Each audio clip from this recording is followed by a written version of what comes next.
Jadi kita bakal kenalan sama dua sistem penting di balik lancarnya arus barang, yaitu kepelabuhanan dan kepabeanan. Jadi kepelabuhanan itu semua kegiatan yang terjadi di pelabuhan, mulai dari kapal datang, barang bongkar muat, sampai kepergian kapal. Terus pelabuhan itu tuh ibarat gerbang logistik yang dapat menghubungkan antara perdagangan lokal dan perdagangan internasional. Sedangkan kepabeanan itu adalah sistem mengatur keluar masuknya barang dari dan ke Indonesia. Bea cukai itu tuh memastikan barang yang masuk itu sesuai aturan, aman, dan membayar pajak atau bea yang berlaku. Tujuan utama dari sistem ini itu, yang pertama itu supaya perdagangannya lancar, negara dapat pemasukan, dan masyarakat terlindungi dari barang ilegal. Jadi pelabuhan dan bea cukai itu tuh penting dalam mendukung perekonomian. Gak cuma urus kapal dan pajak, tapi jadi garda terdepan dari perdagangan Indonesia.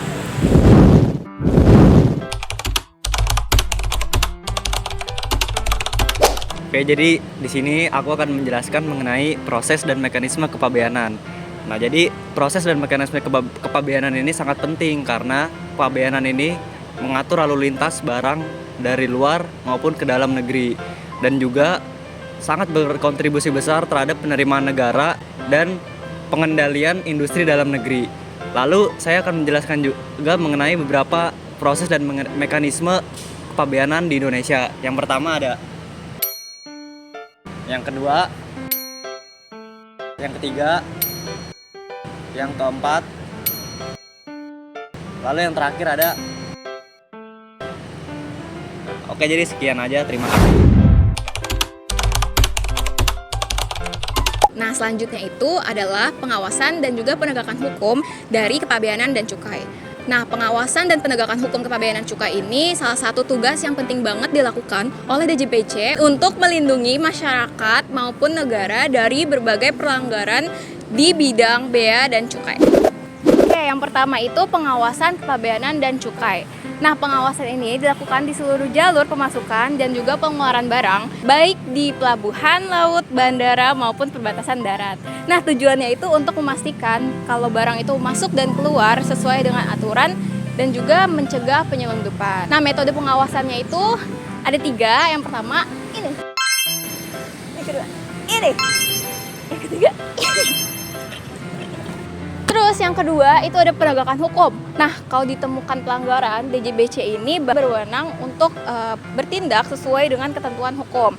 Nah, tindakannya itu bisa berupa penyitaan barang ilegal, pengenaan sanksi administrasi, dan juga hukum pidana. Tujuan dari pengawasan dan penegakan hukum secara keseluruhannya itu ini.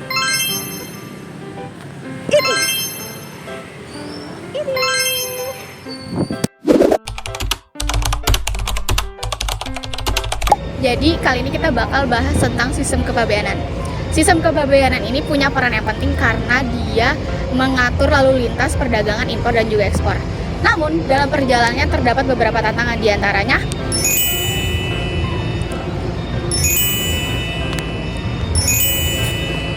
lalu bagaimana dengan masa depan kepabeanan? Kita menyiapkan beberapa strategi, diantaranya